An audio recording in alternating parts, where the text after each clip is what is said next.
Hello and welcome to Hassens County. I'm glad that you could join us again today for another TTRPG Talk. This series discusses tabletop role-playing games and related materials, suggests ideas for your own games, or takes a look at some of my own materials. Today we're going to be continuing our September look at SRDs that you might be able to utilize for the Lesser Loved Dice TTRPG Jam hosted by Lucky Newt Games. This jam is to feature games that primarily use dice other than the commonly used D6, D10, or D20 in their generation or resolution tools and will run until the end of November. Today, we're going to be focusing on D8s. While there are a small number of systems that use D8s, I think this is probably one of the least utilized of the common polyhedral dice.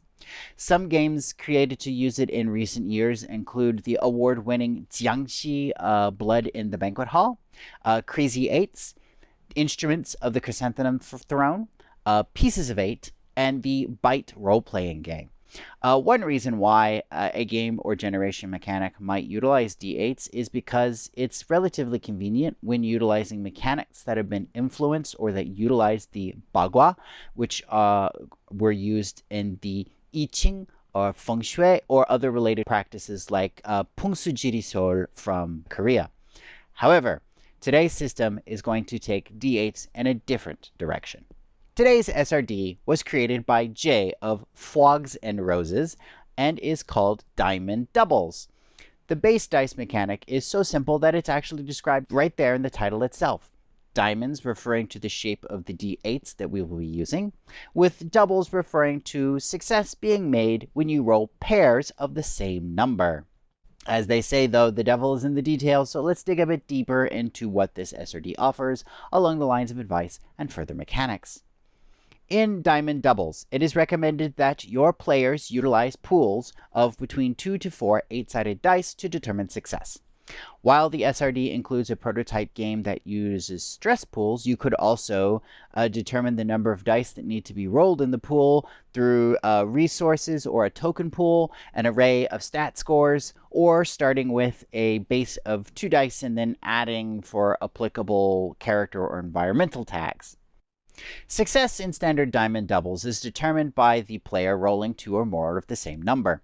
However, this provides a pretty black and white result of success or failure without any real additional shades of complication for extreme results.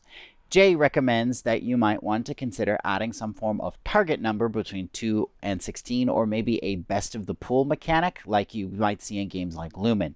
Maybe the target number of the best of pool results determines the actual success or failure, and the double is a determination of the bonus or complication, or vice versa. Another suggestion Jay makes is by having the target number of the best of pool determine success, but having the double allow the player to chain actions within one turn. A failure with a chain double could be role-played as your character missing an attack but still getting a second chance, or maybe your character made a mistake but is skilled enough to realize their misstep in time and get an opportunity to recover from this fumble. Jay really does provide a number of examples and possibilities that can leave the imagination running wild, but still providing a plug-and-play system in the form of the prototype found in the back of the manual that you could very easily adapt for your own uses. Speaking of your own uses, just to go over the legal material real quick, this SRD does use the Creative Commons Attribution Share Alike 4.0 International License. Please keep in mind that this means that while you can use this for your own commercial works, you must provide attribution for Jay and Fwogs and Roses, and also you need to use the same Creative Commons 4.0 Share Alike license. Returning back to mechanics. One additional nice feature that you can find in the Diamond Doubles SRD is that it shows its homework when it comes to the statistics underpinning the mechanics system. As you can see, and by the percentages presented, it makes sense to use pools between 2 and 4 dice. If you are using a pool of 5 dice and counting 2 or more of any number as a success, there is very little appreciable difference between rolling 5 dice and just giving the player an auto success, to be honest. However, it is important to note that there is a difference between using 2 or more dice rolled of the same number to count as a success versus having only pairs count as successes. This is probably better illustrated through a chart instead, so here is one. The 2 lines show the percentage chance of success with various numbers of dice in the pool, starting from 2 8-sided dice on the left of our chart to 5 on the right. The red line shows any combination of 2 or more dice with the same number, which is labeled here doubles plus, while the blue line shows only pairs and not the results of triplets, quadruplets, or so on.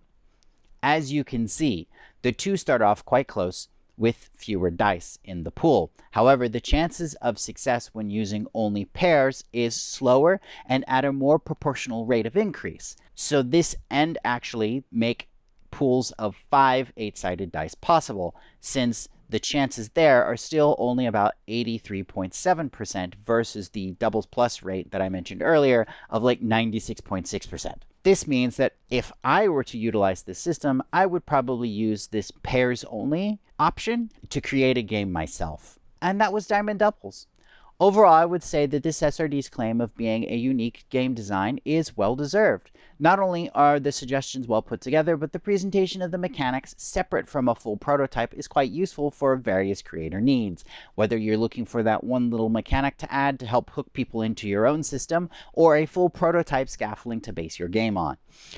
With a lot of the math already done for you and very clearly explained, it does not call for advanced statistics on the part of the creator to ensure that you start off with a balanced base, especially if you're integrating multiple dice mechanics together, like the doubles and the target number suggestions mentioned previously. All relevant links to items referenced today can, of course, as usual, be found in the description down below. Now, get those diamonds rolling, subscribe, ring the bell, and remember to rate your itch purchases. If you'd like to see more material on this topic, please feel free to subscribe to the YouTube channel or check out the blog at hessenscounty.com.